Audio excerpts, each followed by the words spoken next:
look at what your daddy did. Pumping iron. Yes, I did. Look at this. What? I remember this one. Do you know what that is? How is the script gonna still be the same? At Children's Village, Earl Simmons finally received the attention and acknowledgement he was desperately searching for. And as a result, he began to scratch the surface of his talents.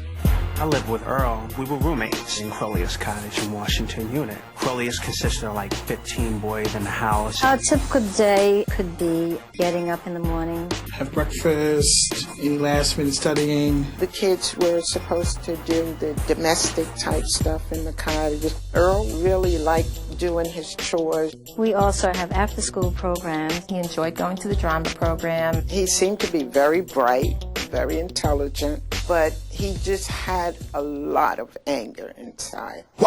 Y'all gonna make me lose my mind. Up in here, up in here. You could be talking to Earl 1 minute and he would be fine. And the next minute, he would just be so angry. He was a challenger. If you didn't give him your eye contact, you was in trouble. I had my first fight in that building.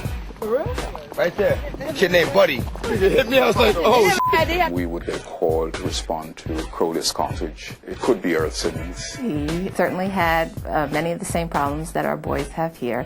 He seemed to be resistant to authority figures. If a kid was misbehaving, you had to take him down. Now, I had to do what I had to do with Earl a couple of times. He never wanted to hear anything from anybody. Whatever he thought is what it is. You know, he was like kind of in his own world. He wasn't very sociable with the other kids. As time went past, he adjusted better because some of the other boys started to rap. Stop, drop, shut him down, open up shop. He spent a lot of time rhyming. It's a fabulous, he could rhyme anything. Sometimes we'd be singing his rhymes. The kids would really get into it, and they kind of knew like he was the master rapper.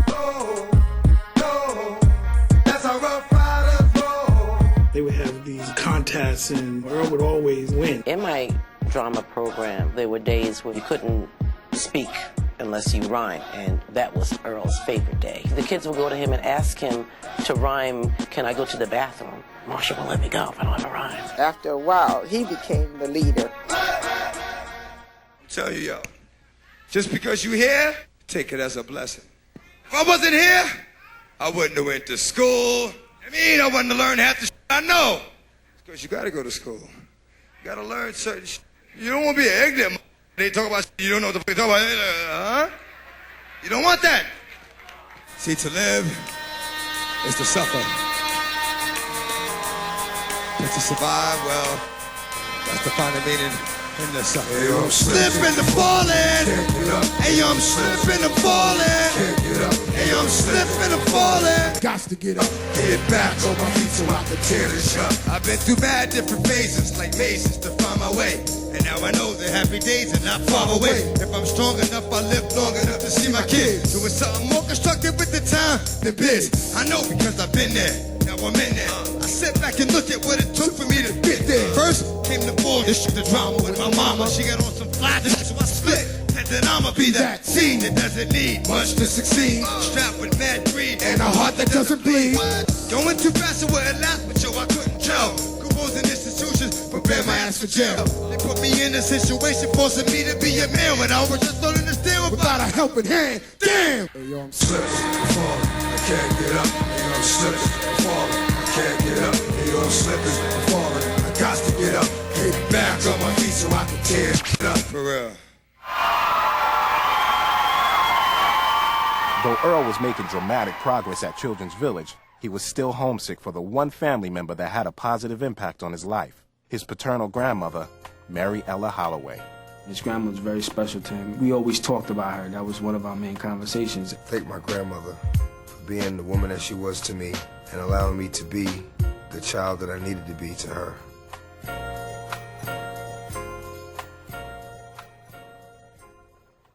You left behind a mother, 11 kids, 11 grandkids. And since then, 2 of your grandkids done had kids. I had a boy named Tacoma, Xavier's brother. Xavier made you a great-grandmother. I thank you for the best times of my life. I thank you for when you first met her, accepting and loving my wife. I thank you for those Sunday dinners, they were vital. I thank you for the Bible. I thank you for the songs that you sang in the morning while I'm yawning. I thank you for the 2 beatings you gave me, because I know somewhere along the line, a lesson I learned from them 2 beatings saved me. When you died, I cried like a baby. Grandma, I really miss you, but it ain't been the same. Not until when I hear your name, Mariella Holloway. Why you gotta be so far away? You used to say, don't worry, it's gonna be okay.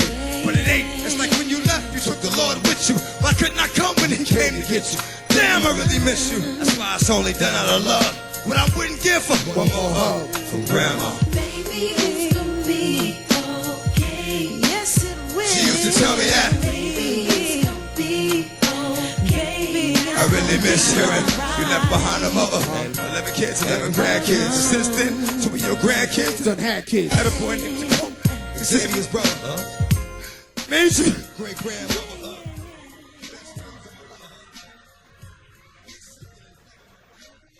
That's Grandma, man. I'm gonna that's Grandma. When he was on stage and he was singing a song about his grandmother, he like turned left and just looked at me. He started crying. And he hugged me and he said, thank you for being here with me. And it was just like, it was so, I felt like my big brother hugged me, you know, man. We stood there. He was letting out a lot of pain. Right here.